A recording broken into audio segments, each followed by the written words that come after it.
1725 году скончался Петр I, так и не сумев усмирить гордых башкир. Перед смертью, как писал историк Петр Рычков, он завещал, дословно, «Путь во всю полуденную Азию отворить, а своевольный башкирский народ на вечное время обуздать». То есть уже тогда были четкие планы по покорению, ассимиляции и возможному уничтожению башкирского народа. Через несколько лет после смерти Петра I, в очередной раз, после очередной башкирско-русской войны, российское правительство выступило с инициативой примирения, заявив, чтобы они, башкирцы, были его царскому величеству в подданстве по-прежнему, а зато обнадежить его царского величества милостью. Ежели они, башкирцы, притом будут просить, чтобы их в Казани не ведать, и в том его государевой милостью их обнадежить. Причем здесь Казань? Дело в том, что помимо зверств и издевательств со стороны царских сборщиков налогов и чиновников, что и послужило основной причиной башкирско-русской войны 1704-1711 годов, было и то, что башкирские земли, которые располагались тогда в Уфимской провинции, переподчинили Казанской губернии, что было воспринято башкирами как нарушение изначального договора, где договаривались, что у башкир будет свой административный край, куда будут входить все башкирские земли.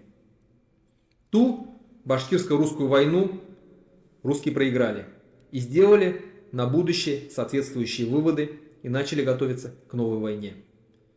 Башкирская же знать предложением российского правительства мира и возвращения в подданство, к сожалению, отнеслась благожелательно.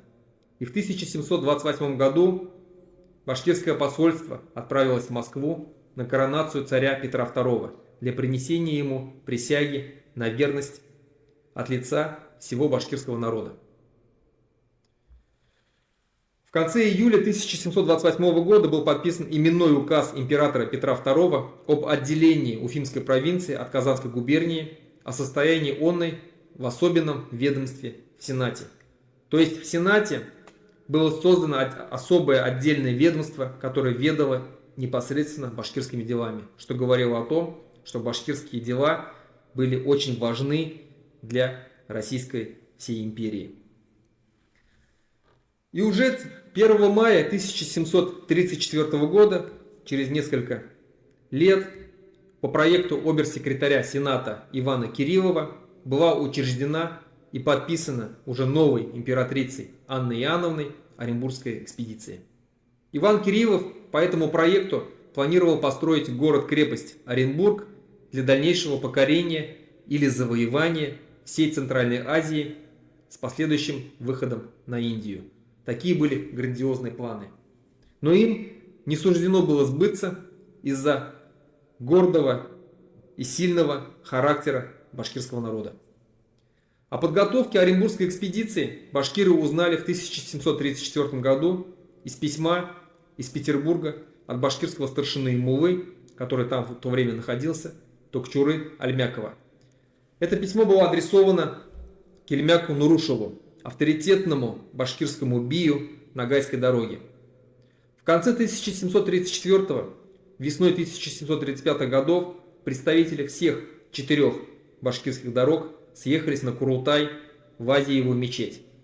Это была знаменитая мечеть, куда собирались вся башкирская знать и принимала решения. Сегодня это территория Кировского района города Уфы.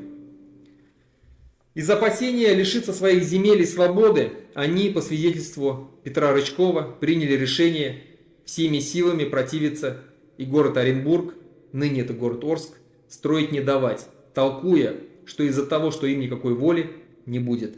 Надо здесь пояснить, что первый город Оренбург был построен там, где сегодня находится город Орск. В последующем он был перенесен на то место, где сейчас и находится. Башкиры понимали, что строительство Оренбургской сети, вообще строительство самого города Оренбурга и сети крепостей на юге башкирских земель полностью отрезает их от братского казахского народа и превращает во внутреннюю губернию.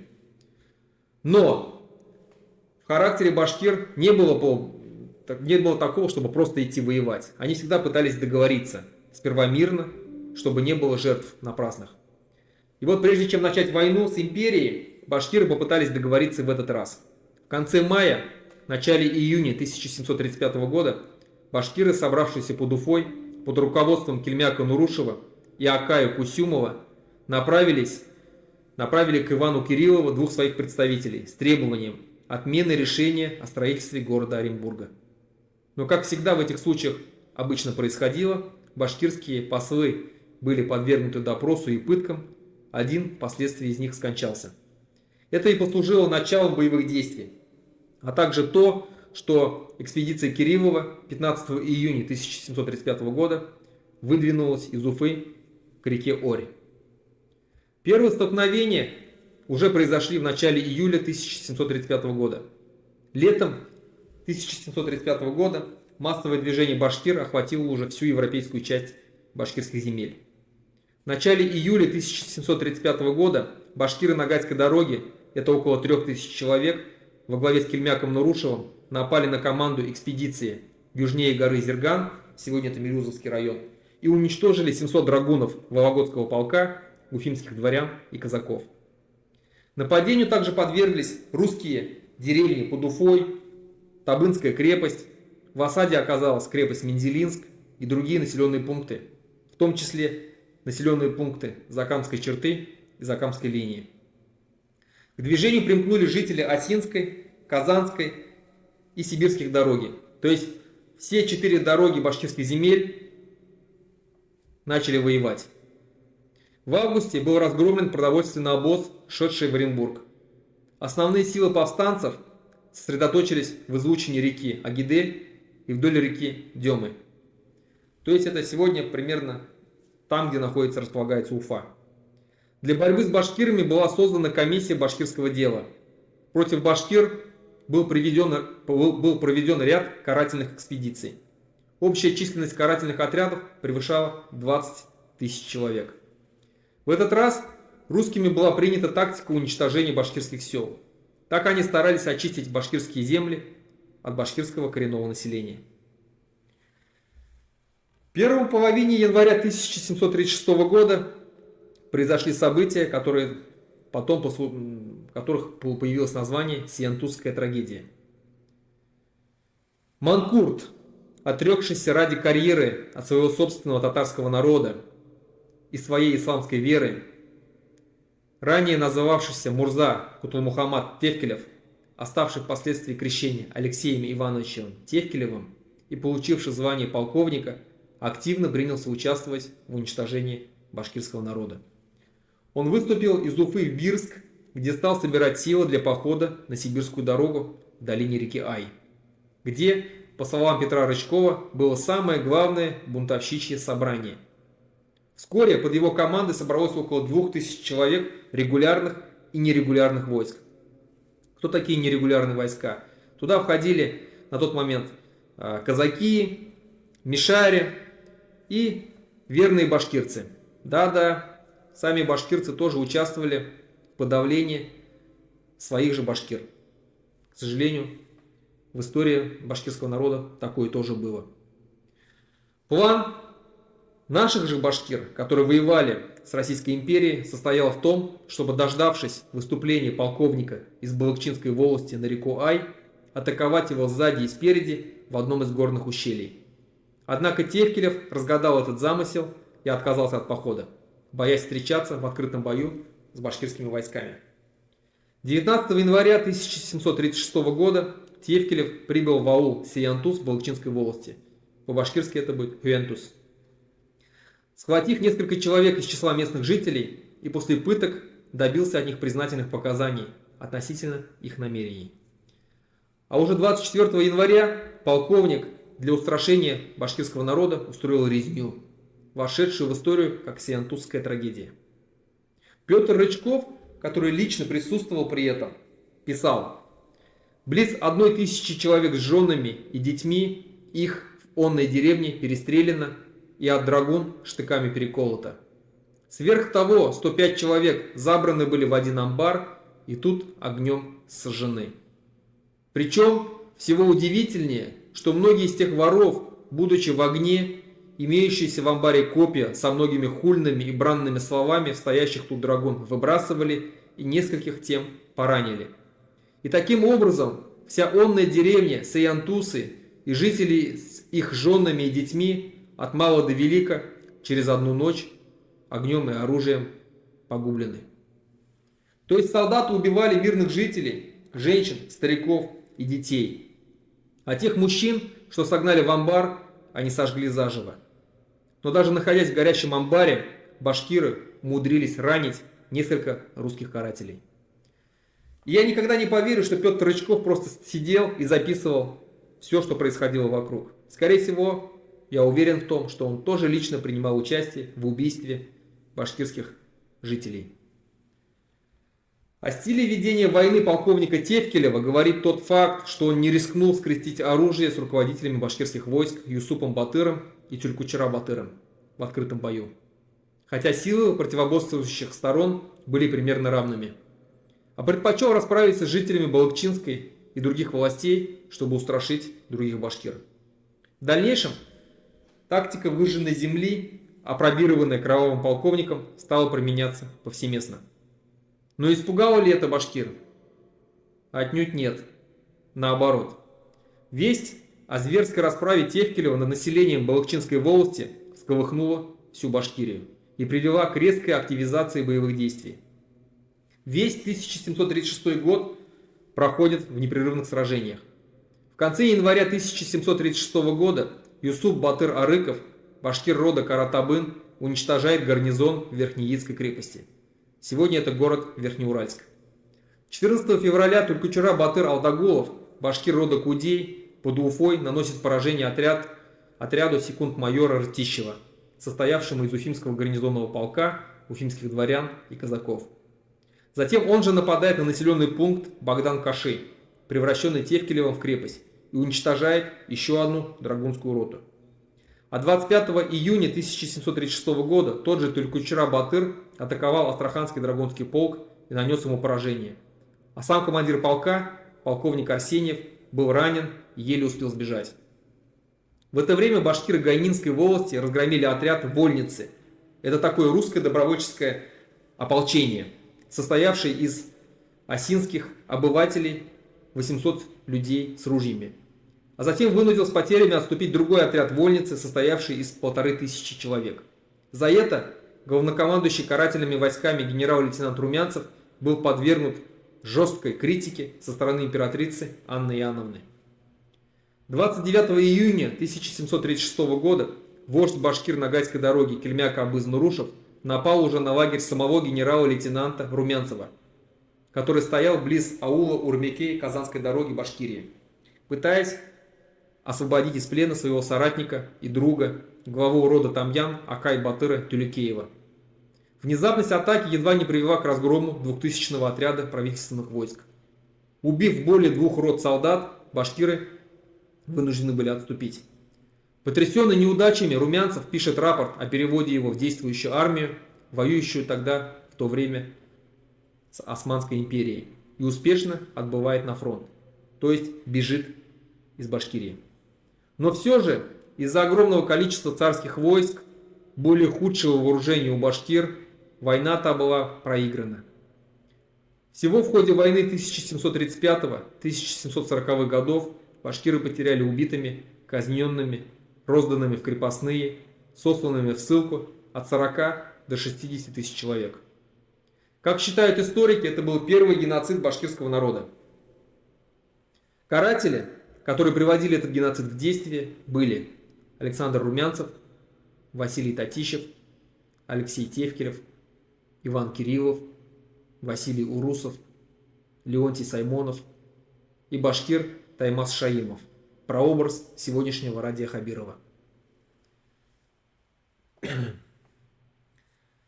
22 марта 1943 года немецкие каратели расстреляли и сожгли заживо 149 мирных белорусских жителей деревни Хатынь.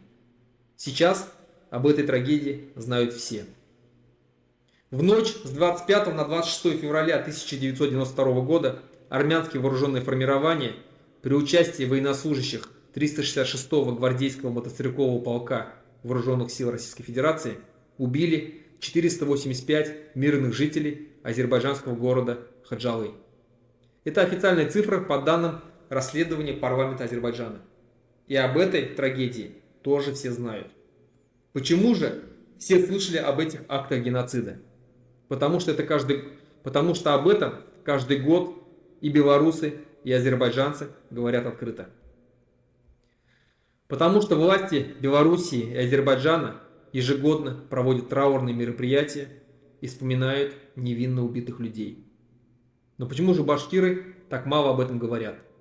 Почему башкирская власть делает вид, что в этот день ничего не происходило? Ах, да, наверное, не хотят лишний раз, как они любят говорить, обострять межнациональную ситуацию между двумя братскими народами, башкирами и русскими. Нам понятно, что башкирские власти на самом деле не говорят об этом потому, что давно продали свой народ за бусы и сейчас живут, делая вид, что ничего не происходит и не происходило никогда. Но мы с вами не должны этого забывать. И мы должны говорить миру каждый раз из года в год об этих событиях.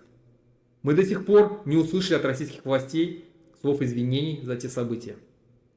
И пока не услышим, будем говорить постоянно. И монумент дружбы между русским и башкирским народом, который стоит в Уфе, на том самом месте, где Салават Юлаев и его отец Юлай Азналин были биты кнутами, где им вырвали ноздри, отрезали уши, выжгли на лбах буквы З – злодей, Б – бунтовщик и И – изменник, этот монумент мы снесем. Потому что, судя по нашей истории, не было никакой дружбы, а было постоянное уничтожение башкирского народа, которое происходит и сегодня. В память о событиях 1736 года башкирский народ сложил народную песню под названием «Тафтиляу». Идель буйкайдары ай каялык, полковник Тафтиляу яу урыны, башкорт илкайдерин утка тоткас, атынланды унын яурыны. Астындағы ияр атқа тиер, иереле білмәс ат білә. Тәфтиләүҙең қылған ай кәһәрен, үҙе белмәһелә ил белә. Ел елләмәй томан ай асылмас, йыр йырламай күңел асылмас. Полковник Тәфтиләү төккән ҡандың асыуҙары тиҙ уҡ баҫылмас. Ҡайнап ҡына аҡҡан Иҙел аша Тәфтиләүҙәр кисәү таба алмаҫ. Ир егеткәйҙәрен ай өмөтөн Тәфтиләүҙәр генә быуа алмаҫ. Ҡарала ғына урман ҡая бите, шауылайҙыр ҙа кисен ел саҡта. Ташҡайҙарға соҡоп яҙҙым ҡарғыш, ейәндәрем уҡыр бер саҡта. Крутые скалы на берегах Идели. Здесь Тевкелев отдал приказ на бойню. Огонь, что сжег башкирские деревни, позолотил полковника погоны. Трет жесткое седло бока Гнедова. Седлу не больно, а коню терпеть. Полковник Тевкелев карал башкир жестоко. Зачем ему чужой народ жалеть? Лишь ветерком развеются туманы, лишь песнею утешится душа. Полковник Тевкелев оставил путь кровавый, и память обо всем еще жива. Бурлит, кипит вода река Идели. Нет, Тевкелевым не найти здесь брода. И сколько б Тевкелевы не пытались, не задушить им чаяние народа. Чернеют сосны на отвесных скалах, закатные ветра им ветви гнут. Проклятие я высеку на камне, когда-нибудь потомки их прочтут.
daffodils.